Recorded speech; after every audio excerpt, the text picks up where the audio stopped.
नमस्कार, मी वंदना बोलत आहे. वंदना रेसिपीमध्ये आपलं सगळ्यांचं स्वागत आहे. मी आज बेसनचे लाडू बनवणार आहे. त्याच्यासाठी लागणारं साहित्य आहे ते बघून घेऊया. हे बघा, ह्या डब्याने मी 2 वाट्या बेसन घेतलेलं आहे. 1 वाटीभर साखर घेतलेलं आहे. ह्याचा आपल्याला भुरा पारायचा आहे ते पाक बनवून. तर 2 वाट्या तूप घेतलेलं आहे. 1 वाटी तूप ह्याच्यात घातलेलं आहे, नाही 1 वाटी बाहेर ठेवलेलं आहे. आपल्याला लागेल तसा तूप घ्यायचा पीठ भाजण्यासाठी. चला आता आपण तूप भाजून घेऊया. हे बघा, मी एक छोटा ग्लासभर एक पाणी घेतलेलं आहे आणि ही मोठी वाटी भरून साखर घेतलेली आहे. आता आपल्याला ह्याचा पिठी साखर बनवून घ्यायची. ही चांगली आतून व्यवस्थित दाणेदार साखर बनवायची आहे आपल्याला लाडवासाठी. दाणेदार साखर टाकल्यानंतर आपले लाडू चांगले दाणेदार होतात, खुसखुशीत.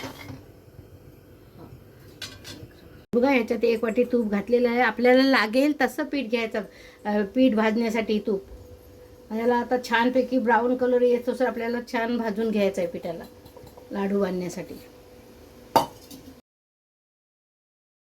आपल्याला पीठ छानपैकी भाजून घेण्यासाठी 15-20 मिनटं लागणार आहेत. हे बघा, आपलं बेसन भाजून झालेलं आहे तयार. आता आपल्याला थंड झाल्यानंतर ते लाडू बांधायचे आहेत. त्याच्यासाठी टाकणारं साहित्य बघा, 1 चमचा मी वेलची पूड टाकणार आहे. हा 1 वाटीभर दाणेदार साखर तयार करून घेतलेली आहे.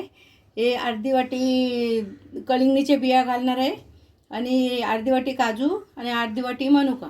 आता थंड झाल्यानंतर आपल्याला ते लाडू बांधायचे आहेत. मग बांधताना तुम्हाला मी दाखवणार आहे. बघा, आपलं पीठ थंड व्हायला आलं आहे. मी ह्याच्यामध्ये भुरा घातलेला दाणेदार साखर घातलेली आहे ना. मी आता तुम्हाला ह्याचे लाडू बांधून दाखवत आहे. चांगले खुसखुशीत मस्तपैकी लाडू, तोंडाला नाही चिटकणारे लाडू बांधून दाखवत आहे तुम्हाला. हे बघा, तुम्हाला पाहिजे तशी साईज तुम्ही बांधू शकता.